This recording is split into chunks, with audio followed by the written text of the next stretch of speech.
충격적인 소식이 전 세계를 뒤흔들고 있습니다. 아프리카 탄자니아에서 일어난 놀라운 기적이 국제사회의 이목을 집중시키고 있습니다. 유네스코가 발표한 보고서에 따르면 한글을 배운 아프리카 아이들이 단 몇 주 만에 자신들의 전통 문화를 글로 기록하기 시작했다고 합니다. 세계 언론들이 앞다투어 보도하고 있는 이 놀라운 사건. 옥스퍼드 대학교 언어학과에서는 이를 문화적 혁명이라고 평가했고, 프랑스 르피가로지는 한글의 과학적 우수성에 찬사를 보냈습니다. 심지어 미국 하버드 대학교에서는 한글 연구센터 설립을 검토하고 있다는 소식까지 전해지고 있습니다.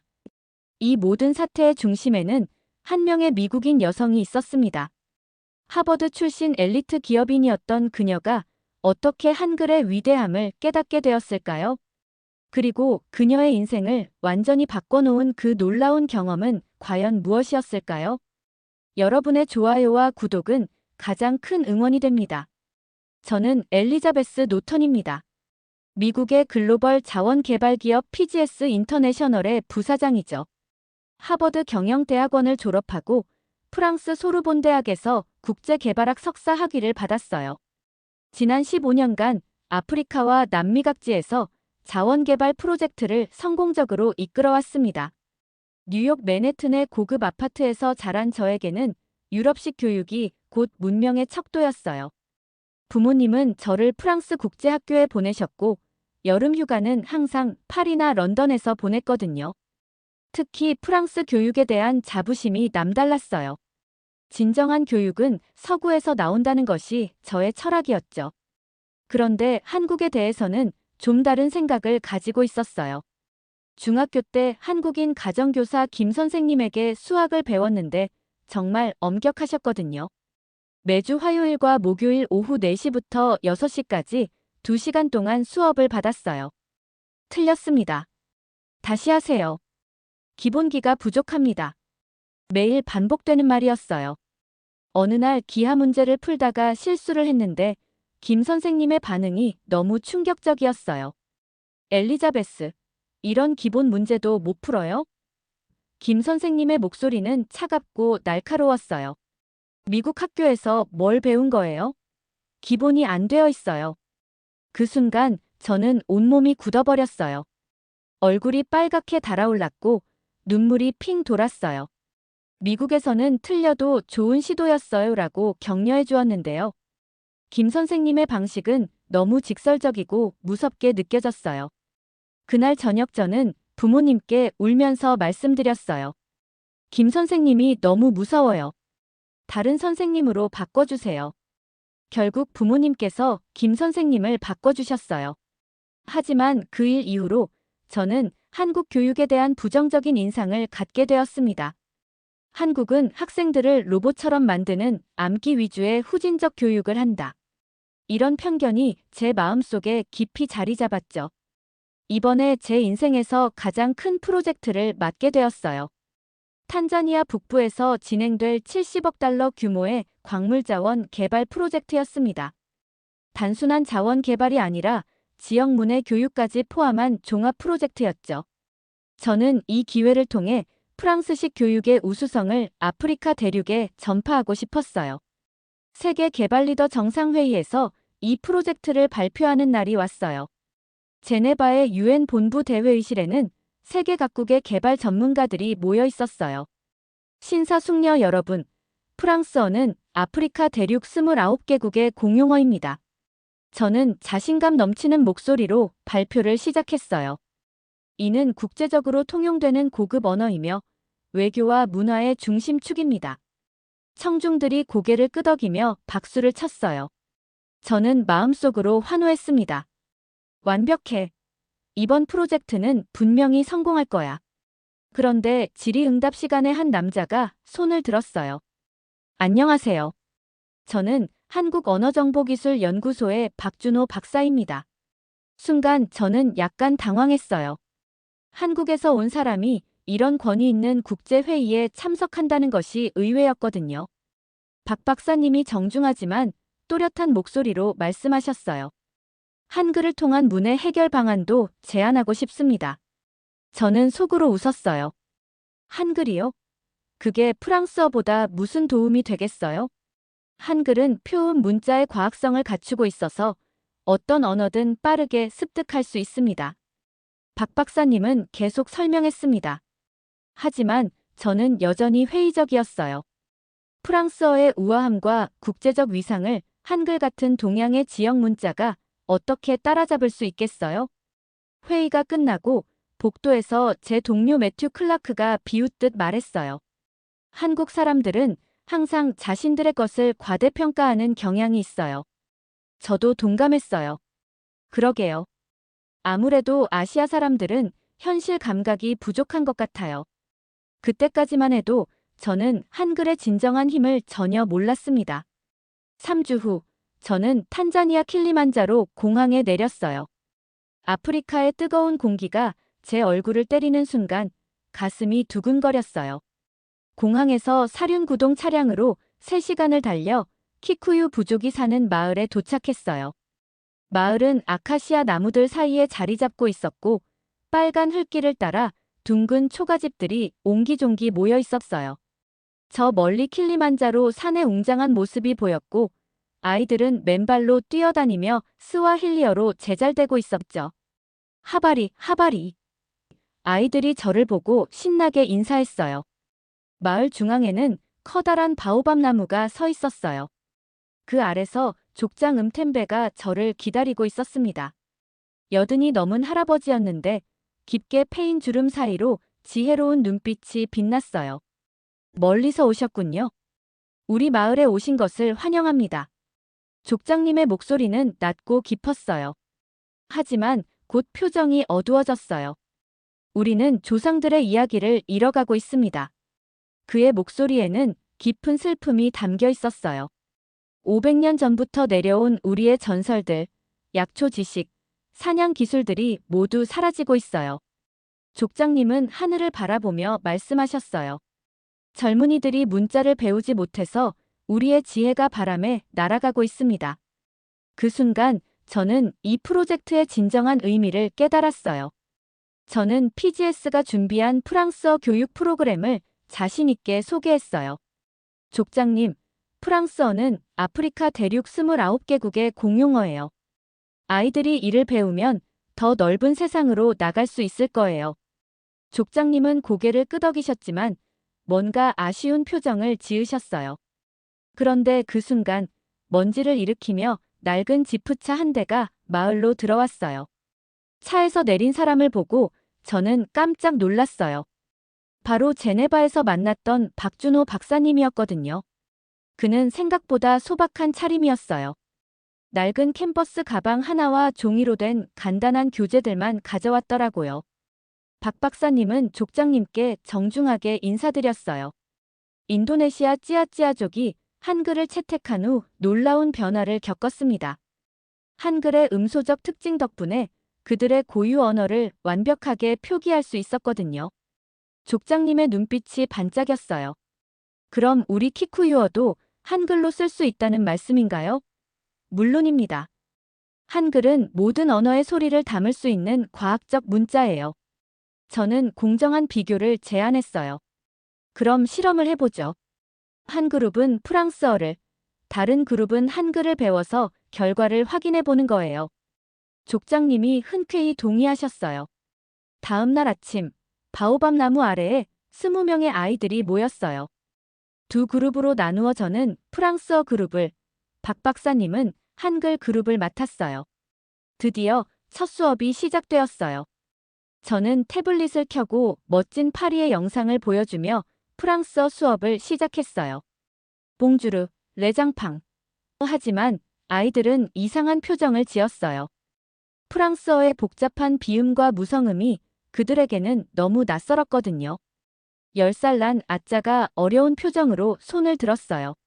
선생님, 이 이상한 소리는 우리 입으로 어떻게 내는 거예요? 저는 몇 번이고 천천히 반복해서 가르쳤지만 아이들은 계속 어려워했어요. 반면 바로 옆에서 한글 수업을 하는 박 박사님 쪽에서는 아이들의 웃음소리가 들렸어요. 가, 나, 다, 라, 마, 바, 사. 아이들이 신나게 따라 하고 있었어요. 박 박사님이 친근하게 설명했어요. 한글의 자음과 모음은 여러분의 키쿠유어 소리와 비슷해요. 13살 키프코에치가 신기하다는 듯이 말했어요. 아, 이건 우리가 말하는 소리와 똑같아요. 둘째 날, 놀라운 일이 벌어졌어요. 한글 그룹 아이들이 벌써 자신들의 이름을 한글로 쓰고 있었어요. 아짜는 아자로 쓰고 킵코에치는 깁코에지로 써요. 아이들은 흥미진진해하며 서로의 이름을 한글로 써주고 있었어요.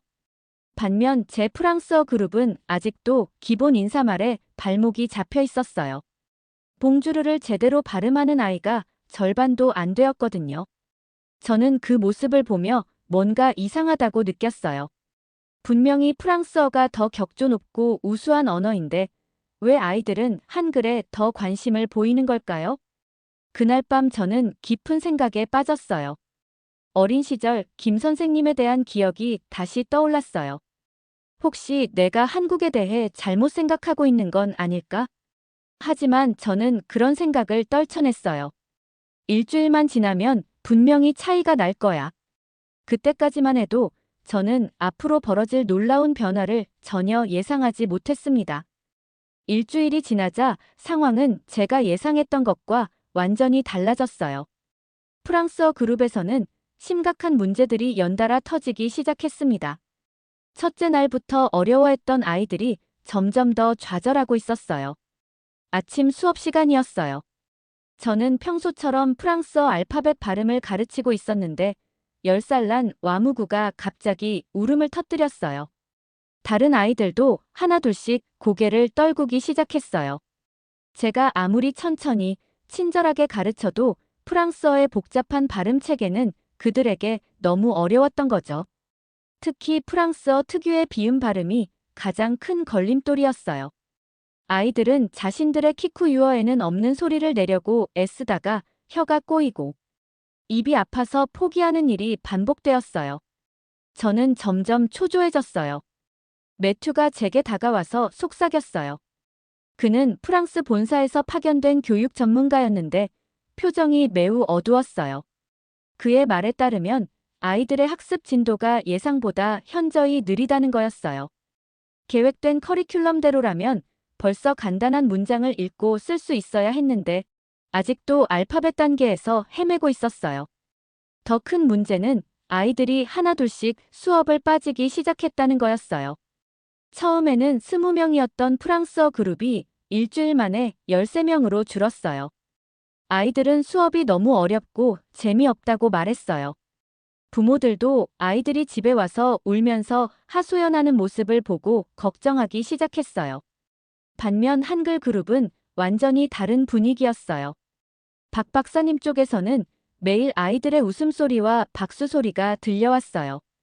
그들은 이미 기본적인 한글 자모를 모두 익혔고 자신들의 이름뿐만 아니라 간단한 키쿠유어 단어들을 한글로 표기하기 시작했어요. 제가 몰래 엿보니 한글 그룹 아이들은 서로 경쟁하듯이 새로운 단어를 한글로 써보고 있었어요. 그들은 한글의 조합 원리를 금세 이해해서 자음과 모음을 자유자재로 결합하며 놀이하듯 학습하고 있었어요. 마치 퍼즐 맞추기 게임을 하는 것처럼 즐거워 보였어요. 저는 이 상황이 믿어지지 않았어요. 분명히 프랑스어가 더 체계적이고 우수한 언어인데 왜 이런 결과가 나오는 걸까요? 혹시 제가 가르치는 방법에 문제가 있는 건 아닐까 하는 생각도 들었어요. 그래서 저는 더욱 열심히 노력했어요. 파리에서 가져온 최신 교육 자료들을 모두 동원했어요. 컬러풀한 그림카드, 프랑스 동요 음원, 심지어 에펠탑과 루브르 박물관 영상까지 보여주며 아이들의 관심을 끌어보려 했어요. 하지만 결과는 더욱 참담했어요. 화려한 시청각 자료들이 오히려 아이들을 더 위축시켰어요. 그들은 자신들과는 너무나 다른 세계의 언어를 배우고 있다는 부담감을 느끼는 것 같았어요. 프랑스의 웅장한 건축물들과 세련된 문화는 아프리카 아이들에게는 너무 멀고 낯선 존재였어요. 족장님이 저를 조심스럽게 찾아오셨어요. 그의 표정에는 걱정과 미안함이 동시에 서려 있었어요. 족장님의 말씀에 따르면 마을 사람들이 프랑스어 교육에 대해 의문을 제기하기 시작했다는 거였어요. 아이들이 너무 힘들어하고 실제로 배우는 것도 별로 없어 보인다는 불만이 나오고 있었어요. 저는 마음이 급해졌어요. 이 프로젝트가 실패하면 제 경력에 큰 타격이 될 뿐만 아니라 회사 전체의 아프리카 진출 전략에도 문제가 생길 수 있었어요. 무엇보다 프랑스 교육의 우수성을 증명하겠다던 제 신념이 흔들리고 있었어요. 그날 밤 저는 천막 안에서 뒤척이며 잠을 이루지 못했어요. 창밖으로는 아프리카의 별들이 쏟아질 듯 밝게 빛나고 있었지만 제 마음은 어둠 속에 잠겨 있었어요. 정말 제가 틀린 걸까요? 한글이 정말 프랑스어보다 배우기 쉬운 걸까요? 하지만 저는 아직 포기할 수 없었어요.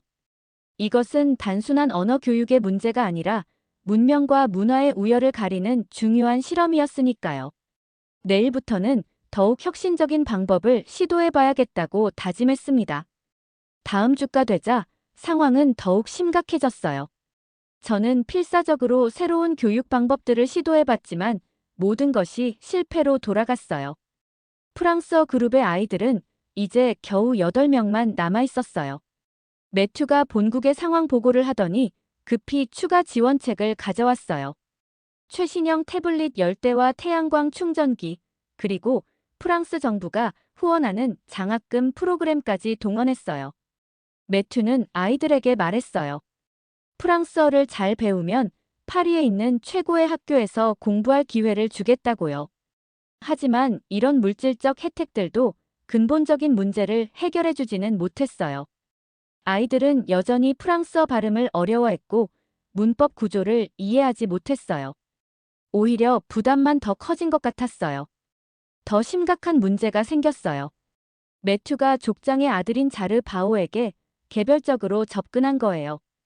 그는 자르 바오에게 상당한 금액의 현금을 건네며 한글 그룹 아이들을 프랑스어 그룹으로 끌어오라고 부탁했어요.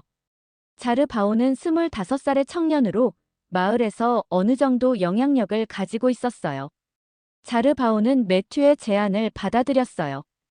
그는 한글 그룹 아이들의 부모들을 찾아다니며 프랑스어 교육의 장점을 강조하기 시작했어요.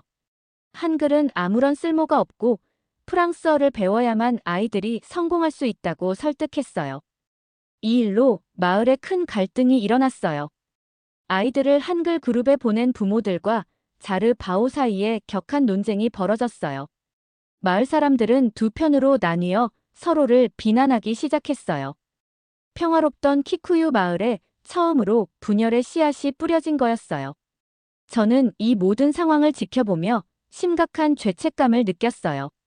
제가 시작한 프로젝트 때문에 마을 공동체가 흔들리고 있었어요. 하지만 동시에 어떻게든 프로젝트를 성공시켜야 한다는 압박감도 컸어요. 설상가상으로 회사 본부에서 중간 평가단이 파견된다는 소식이 들려왔어요.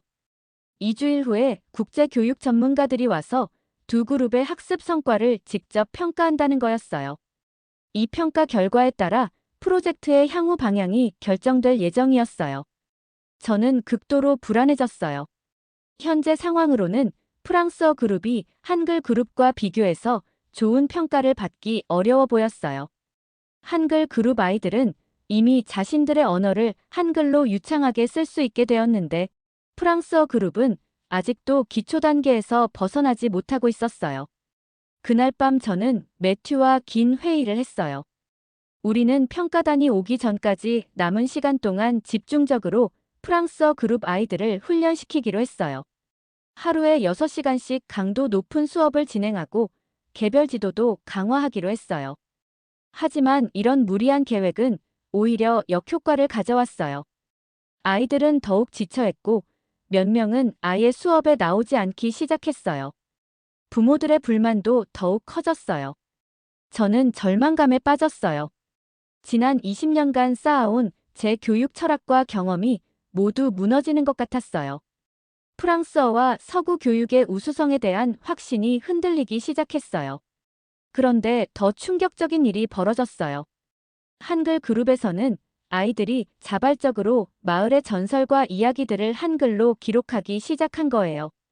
그들은 할아버지, 할머니들로부터 들은 오래된 이야기들을 한글로 써서 보존하고 있었어요. 박 박사님의 지도 아래 아이들은 키쿠유족의 창세 신화, 영웅 전설, 약초 지식 등을 체계적으로 문서화하고 있었어요. 족장님을 비롯한 마을 어른들이 이 작업에 깊은 감동을 받고 있었어요. 몇백 년 동안 구전으로만 전해지던 그들의 소중한 문화유산이 드디어 글로 기록되고 있었던 거예요. 저는 이 모습을 보며 복잡한 감정에 휩싸였어요. 한편으로는 아이들의 성취를 인정하지 않을 수 없었지만 다른 한편으로는 제 프로젝트의 실패를 직시해야 했어요. 과연 제가 추구해온 교육 방식이 옳은 것일까요? 평가단이 오기 일주일 전, 저는 마침내 현실을 받아들일 수밖에 없었어요. 프랑스어 그룹은 완전히 무너져 있었고 한글 그룹은 날로 발전하고 있었어요. 이것은 더 이상 부정할 수 없는 명백한 차이였어요. 그날 밤 저는 오랫동안 별을 바라보며 생각했어요. 혹시 제가 지금까지 잘못 생각해온 것은 아닐까요? 진정한 교육의 가치는 언어의 격조나 문화적 권위가 아니라 학습자에게 얼마나 도움이 되는가에 있는 것은 아닐까요? 하지만 아직도 제 마음 한구석에는 인정하고 싶지 않은 마음이 남아 있었어요. 내일 다시 한번 최선을 다해보자고 다짐하며 잠자리에 들었습니다. 그런데 놀라운 일이 벌어지기 시작했어요. 한글 그룹에서 일어나고 있는 변화는 제가 상상했던 것보다 훨씬 더 놀라운 것이었습니다. 아이들은 단순히 문자를 배우는 것에서 그치지 않고 완전히 새로운 차원의 활동을 시작하고 있었어요. 어느 날 아침, 저는 한글 그룹 아이들이 할머니들과 함께 둘러앉아 있는 모습을 보게 되었어요. 아이들은 노트에 뭔가를 열심히 적고 있었고 할머니들은 옛 이야기를 들려주고 있었어요. 박 박사님의 설명에 따르면 아이들이 자발적으로 마을의 구전 설화를 한글로 기록하기 시작했다는 거였어요. 키프코에치가 들뜬 목소리로 박 박사님께 말하는 소리가 들렸어요. 그 아이는 할머니로부터 들은 사자와 토끼 이야기를 한글로 완벽하게 써냈다고 자랑하고 있었어요. 다른 아이들도 저마다 자신이 기록한 전설들을 보여주며 서로 경쟁하듯 이야기하고 있었어요. 더욱 놀라운 것은 아이들이 키쿠유어 고유의 발음과 억양을 한글로 정확하게 표현해내고 있다는 점이었어요. 한글의 자음과 모음 조합 시스템이 그들의 언어와 완벽하게 맞아떨어지고 있었던 거죠. 박 박사님은 이를 보며 감탄하고 있었어요. 족장님의 반응도 인상적이었어요. 그는 아이들이 써온 이야기들을 읽어보시더니 눈시울을 붉히셨어요. 족장님의 말씀에 따르면 이런 이야기들은 지금까지 오직 말로만 전해져 왔는데 이제 처음으로 글로 남겨지게 되었다는 것이었어요.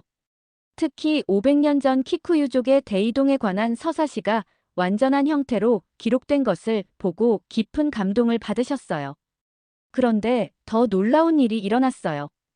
한글로 기록된 이 이야기들이 인터넷을 통해 전 세계로 퍼져나가기 시작한 거예요. 한국의 한 블로거가 이 소식을 접하고 자신의 블로그에 소개했는데 이것이 순식간에 바이럴이 되었어요. 전 세계 언어학자들과 문화 인류학자들이 이 프로젝트에 주목하기 시작했어요. 멸종 위기에 처한 아프리카 토착 언어가 한글을 통해 보존되고 있다는 소식이 학계에 큰 화제가 되었어요. 유네스코에서도 관심을 보이기 시작했고 여러 국제기구에서 문의가 들어왔어요. 한국에서는 이 소식이 방송으로도 나갔어요. 주요 뉴스 프로그램에서 키쿠유족 아이들이 한글로 전통 노래를 부르는 모습이 방영되었고 많은 한국 사람들이 감동을 받았어요. 한국 네티즌들은 아이들을 응원하는 댓글과 함께 후원 의사를 표명하기 시작했어요. 더욱 놀라운 것은 경제적 효과까지 나타나기 시작했다는 점이었어요. 마을에서 생산되는 전통 약초와 수공예품에 대한 관심이 높아지면서 주문이 들어오기 시작했어요. 아이들이 한글로 기록한 약초 사용법과 제작 과정이 온라인으로 공유되면서 전 세계 연구자들과 애호가들이 이를 구매하고 싶어 했어요. 한국의 한약연구소에서도 연락이 왔어요. 키쿠유족이 전통적으로 사용해온 약초들 중 일부가 한국의 전통 한약재와 유사한 효능을 가지고 있다며 공동 연구를 제안해왔어요. 이는 마을에 새로운 수입원을 제공할 수 있는 기회였어요. 관광객들도 몰려들기 시작했어요. 한글을 배우는 아프리카 아이들을 보기 위해 세계 각국에서 사람들이 찾아오기 시작한 거예요. 마을 사람들은 이런 변화에 놀라면서도 기뻐했어요. 그들은 자신들의 문화가 이렇게 큰 관심을 받을 줄은 꿈에도 몰랐다고 말했어요. 저는 이 모든 상황을 지켜보며 복잡한 심정이었어요. 한편으로는 아이들의 성취를 인정하지 않을 수 없었지만 다른 한편으로는 제 프로젝트의 완전한 실패를 목격하고 있었어요. 프랑스어 그룹은 이제 겨우 5명만 남은 상태였고 그마저도 기초적인 수준에서 벗어나지 못하고 있었어요. 박 박사님의 접근 방식도 제게는 충격적이었어요. 그는 아이들에게 한국 문화를 강요하지 않았어요. 대신 한글이라는 도구를 통해 아이들이 자신들의 문화를 더 깊이 탐구하고 보존할 수 있도록 도왔어요. 이는 제가 추구했던 프랑스 문화의 전파와는 완전히 다른 철학이었어요. 매튜는 이 상황에 당황하며 더욱 공격적인 전략을 펼치려 했어요. 하지만 저는 점점 이런 접근이 올바르지 않다는 생각을 하게 되었어요. 과연 우리가 하고 있는 일이 정말 아이들을 위한 것일까요?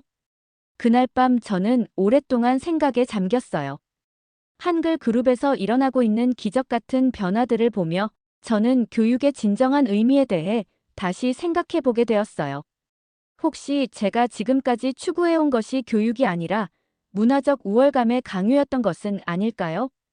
평가단이 도착하기 사흘 전 마을에는 완전히 새로운 분위기가 형성되어 있었어요. 국제교육 전문가 5명으로 구성된 평가단이 두 그룹의 성과를 직접 확인하러 온다는 소식에 온 마을이 긴장하고 있었어요. 평가단장인 로버트 윌슨 박사는 옥스퍼드 대학의 언어교육학과 교수였어요. 그와 함께 온 전문가들은 각각 프랑스, 독일, 일본, 그리고 남아프리카 공화국에서 온 국제적으로 인정받는 교육학자들이었어요. 이들의 평가 결과는 향후 아프리카 전역의 문해, 교육 정책에 큰 영향을 미칠 예정이었어요. 평가 첫날, 프랑스어 그룹의 발표가 먼저 시작되었어요. 저는 최선을 다해 아이들을 준비시켰지만 결과는 참담했어요. 5명의 아이들이 떨리는 목소리로 간단한 프랑스어 인사말을 외웠지만 발음은 엉망이었어요. 간단한 단어 읽기도 제대로 하지 못했어요. 평가단원들의 표정이 점점 어두워지는 것을 볼 수 있었어요. 특히 프랑스에서 온 마리 듀퐁 교수는 실망감을 감추지 못하고 있었어요. 아이들이 몇 주 동안 배운 결과치고는 너무나 미흡한 수준이었어요. 그 다음 한글 그룹의 차례가 되었어요. 20명의 아이들이 자신감 넘치는 모습으로 나타났어요. 그들은 먼저 자신들의 이름을 한글로 정확하게 써보였어요. 그리고 키쿠유어로 된 전통 노래를 한글로 표기해서 노래했어요. 평가단원들의 눈빛이 달라지기 시작했어요. 아이들의 발음은 정확했고 한글로 표기된 가사를 읽는 실력도 훌륭했어요. 무엇보다 아이들이 즐겁게 참여하고 있다는 점이 인상적이었어요. 하지만 진짜 놀라운 순간은 그 다음에 벌어졌어요. 키프코에치가 나서서 할머니로부터 들은 500년 전 키쿠유족의 대이동 서사시를 한글로 낭독하기 시작한 거예요. 그 아이의 목소리에는 깊은 감정이 담겨 있었고 마을 사람들은 숨죽이며 들었어요. 족장님을 비롯한 마을 어른들이 눈물을 흘리기 시작했어요. 몇백 년 동안 오직 기억에만 의존해 전해져 내려온 그들의 역사가 마침내 영구히 보존될 수 있게 되었다는 감동 때문이었어요. 평가단원들도 이 광경에 깊은 인상을 받고 있었어요. 윌슨 박사가 조용히 제게 다가와서 말했어요. 그의 말에 따르면 이것은 단순한 문해 교육을 넘어선 문화적 혁명이라는 거였어요. 멸종 위기에 처한 구전 문화가 문자를 통해 보존되고 있다는 점에서 인류학적으로도 매우 중요한 의미를 갖는다고 평가했어요. 일본에서 온 다나카 교수는 한글의 과학적 체계에 대해 극찬했어요. 남아프리카 공화국에서 온 은베키 교수는 아프리카 대륙의 수많은 토착 언어들이 문자 체계의 부재로 인해 사라져가고 있는데 한글이 이 문제의 해결책이 될 수 있다고 평가했어요. 평가단은 이틀에 걸쳐 심도 있는 조사를 진행했어요. 그들은 아이들과 개별 면담을 하고 학습 과정을 관찰하며 마을 사람들의 의견도 들었어요. 모든 평가 과정에서 한글 그룹의 우수성이 명확하게 드러났어요. 특히 인상적이었던 것은 아이들의 창의성이었어요. 한글 그룹 아이들은 배운 것을 단순히 암기하는 것이 아니라 자신들만의 방식으로 활용하고 발전시키고 있었어요. 그들은 한글로 새로운 시를 쓰고 일기를 기록하며 친구들과 편지까지 주고받고 있었어요. 반면 프랑스어 그룹은 여전히 기초적인 단계에서 벗어나지 못하고 있었어요. 아이들은 배운 내용을 기계적으로 반복할 뿐 실제로 활용하지는 못하고 있었어요. 평가단의 최종 보고서가 나왔을 때 저는 충격을 받았어요. 한글 교육은 모든 평가 항목에서 최고 점수를 받았고 프랑스어 교육은 평균 이하의 점수를 받았어요. 특히 학습 효과성, 문화적 적합성, 지속 가능성 모든 면에서 한글이 압도적으로 우수한 평가를 받았어요. 윌슨 박사는 보고서에서 한글을 통한 문해 교육이 단순히 읽기와 쓰기 능력을 기르는 것을 넘어 학습자들의 문화적 정체성을 강화하고 공동체의 결속력을 높이는 효과를 가져왔다고 결론지었어요. 이는 진정한 의미의 교육적 성공이라고 평가했어요. 저는 이 결과를 받아들이기 어려웠어요. 하지만 부정할 수 없는 현실이었어요. 제가 평생 믿어왔던 교육 철학이 완전히 무너지는 순간이었어요. 그날 밤 저는 매튜와 마지막 회의를 했어요. 매튜는 여전히 이 결과를 받아들이려 하지 않았어요. 하지만 저는 이제 더 이상 현실을 부정할 수 없었어요. 평가단이 떠나기 전날 밤, 저는 오랫동안 바오밥 나무 아래 앉아 있었어요. 하늘에는 수많은 별들이 반짝이고 있었고, 멀리서 아이들의 웃음소리가 들려왔어요. 한글 그룹 아이들이 저녁 시간에도 모여서 새로운 이야기를 만들어가고 있었어요. 그 순간 저는 깨달았어요. 진정한 교육은 학습자를 변화시키는 것이 아니라 학습자가 스스로 성장할 수 있도록 돕는 것이라는 걸요. 한글은 바로 그런 역할을 하고 있었어요. 평가단이 떠난 다음 날, 저는 혼자 마을을 걸어다니며 생각에 잠겼어요. 지난 몇 주간 벌어진 모든 일들이 제 머릿속에서 돌고 돌았어요. 프랑스어 교육의 완전한 실패, 한글 교육의 놀라운 성공, 그리고 국제 전문가들의 압도적인 평가까지. 저는 회사 천막으로 돌아가서 매튜의 노트북을 열어봤어요. 그 안에는 지난 몇 주 동안의 프로젝트 기록들이 가득했어요. 그런데 제가 본 것은 정말 충격적이었어요. 매튜가 작성한 보고서에는 환경 영향 평가가 조작되어 있었고 현지 주민들에게 지급한 뇌물 내역까지 상세히 기록되어 있었어요. 더 끔찍한 것은 매튜가 PGS 본사에 보낸 이메일이었어요. 그는 한글 프로젝트의 성공을 의도적으로 축소하고 프랑스어 교육의 실패 원인을 현지인들의 학습 능력 부족으로 돌리고 있었어요. 심지어 박 박사님을 비방하는 내용까지 포함되어 있었어요. 제가 가장 충격을 받은 부분은 매튜가 족장의 아들 자르 바오에게 준 돈의 출처였어요. 그 돈은 원래 마을 아이들의 교육비로 책정된 예산이었던 거예요. 우리는 아이들을 위한다는 명목으로 와서 오히려 그들을 이용하고 있었던 거죠. 저는 온몸이 떨렸어요. 제가 평생 믿어왔던 회사와 동료들이 이런 비윤리적인 일을 저지르고 있었다니. 무엇보다 저 자신도 이런 일에 동조하고 있었다는 사실이 견딜 수 없었어요. 그날 밤 저는 박 박사님을 찾아갔어요. 그는 한글 그룹 아이들과 함께 모닥불 앞에서 새로운 이야기를 만들고 있었어요. 아이들의 밝은 웃음소리가 아프리카의 밤하늘에 울려 퍼지고 있었어요. 박 박사님은 저를 보시더니 따뜻한 미소를 지으셨어요. 저는 그분께 제가 발견한 매튜의 행동들에 대해 모든 것을 털어놓았어요. 박 박사님은 조용히 들으시더니 깊은 위로의 말씀을 해주셨어요. 저는 박 박사님의 말씀을 듣고 깊은 깨달음을 얻었어요. 진정한 교육은 권력이나 이익을 위한 수단이 아니라 학습자의 삶을 풍요롭게 만드는 것이어야 한다는 걸 알게 되었어요. 다음 날 아침, 마을에서 중요한 회의가 열렸어요. 족장님을 비롯한 마을 어른들, 그리고 두 교육그룹의 학부모들이 모두 모였어요. 저는 이 자리에서 용기를 내어 진실을 말하기로 결심했어요. 저는 떨리는 목소리로 말문을 열었어요. 지난 몇 주 동안 제가 목격한 모든 것들, 매튜의 부정행위, 그리고 제 자신의 잘못된 편견에 대해 솔직하게 고백했어요. 마을 사람들은 처음에는 놀라워했지만 점점 제 이야기에 귀를 기울이기 시작했어요. 제가 특히 강조한 것은 한글 교육의 진정한 가치였어요. 이것은 단순히 문자를 배우는 것이 아니라 그들의 소중한 문화유산을 보존하고 전승하는 혁신적인 방법이라는 점이었어요.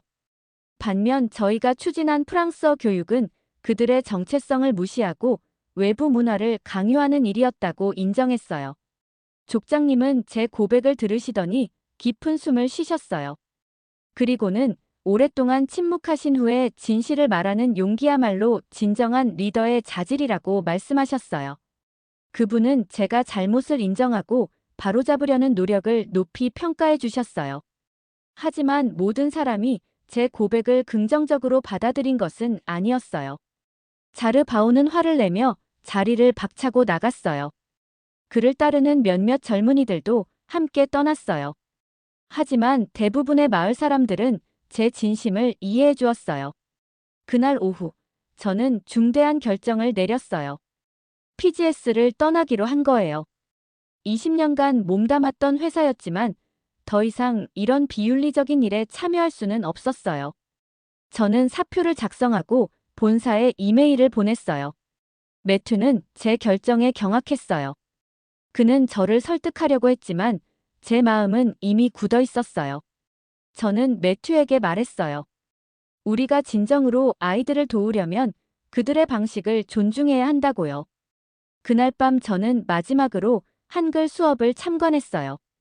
아이들은 자신들이 새로 만든 시를 한글로 낭독하고 있었어요. 그 시는 아프리카의 자연과 그들 조상의 지혜를 노래한 아름다운 작품이었어요. 저는 그 순간 눈물이 핑 돌았어요. 이것이 바로 진정한 교육의 모습이었어요.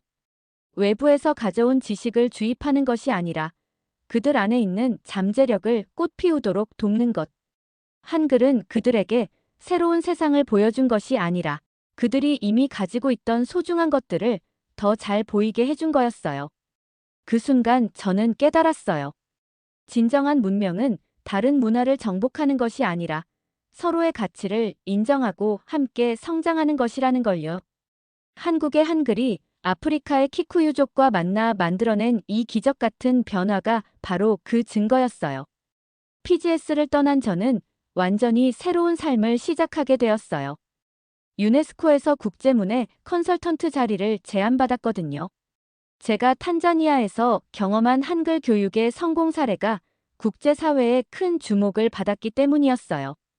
새로운 직책을 맡은 저는 아프리카 전역을 다니며 한글을 활용한 문예 교육 프로그램을 확산시키는 일을 하게 되었어요.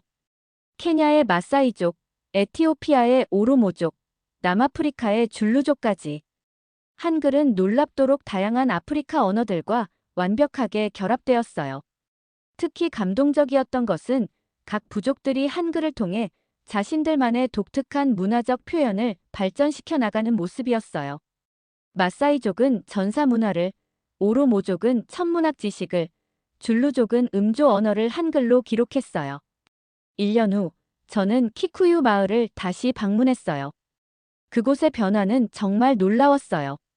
한글 문화센터가 새로 건립되어 있었고, 전 세계에서 온 관광객들과 연구자들로 북적이고 있었어요. 마을 입구에는 한글과 키쿠유어, 그리고 영어로 된 안내판이 서 있었어요. 아이들은 이제 완전히 달라져 있었어요. 키프코에치는 마을의 공식 통역사가 되어 있었고, 아짜는 한글로 쓴 키쿠유족 역사책을 출간 준비 중이었어요. 그들은 자신들의 문화에 대한 자부심으로 가득 차 있었어요. 족장님도 건강하게 지내고 계셨어요. 그분은 제게 마을의 가장 소중한 보물을 보여주셨어요. 한글로 기록된 키쿠유족의 완전한 족보였어요. 500년간 구전으로만 전해져 내려온 모든 역사가 드디어 영구히 보존된 거였어요. 더욱 놀라운 것은 경제적 성과였어요. 마을의 전통 약초 사업이 국제적으로 확장되어 있었고, 한글로 기록된 제조법과 효능 설명서가 전 세계로 수출되고 있었어요. 한국의 여러 한의학 연구소와의 공동 연구도 활발하게 진행되고 있었어요. 관광 수입도 상당했어요. 매년 수천 명의 사람들이 한글을 배우는 아프리카 아이들을 보기 위해 이곳을 찾아오고 있었어요. 마을 사람들은 이제 경제적으로도 자립할 수 있게 되었어요. 박 박사님은 여전히 마을에 머물며 아이들을 가르치고 계셨어요. 그분은 이제 아프리카 전역에서 온 교사들을 훈련시키는 일도 하고 계셨어요. 한글 교육법이 체계화되어 정식 교육 과정으로 발전하고 있었던 거예요. 저는 박 박사님과 함께 오랜 대화를 나누었어요. 그분은 이 모든 성공의 비결이 학습자들을 존중하는 교육 철학이었다고 말씀하셨어요. 강제로 무언가를 주입하는 것이 아니라 그들이 이미 가진 것을 더 잘 표현할 수 있도록 돕는 것이 핵심이라고 하셨어요. 이제 한글 교육 모델은 전 세계로 확산되고 있었어요. 남미의 원주민 언어, 아시아의 소수 민족 언어까지 총 50개가 넘는 언어가 한글을 통해 문자 생활을 시작하게 되었어요. 유네스코는 국제문해 혁신상을 제정했고 첫 번째 수상자는 박 박사님이었어요. 시상식에서 박 박사님은 이 모든 성과가 세종대왕의 백성 사랑에서 비롯된 것이라고 말씀하셨어요. 저에게도 특별한 기회가 찾아왔어요. 한국을 방문할 기회가 생긴 거예요.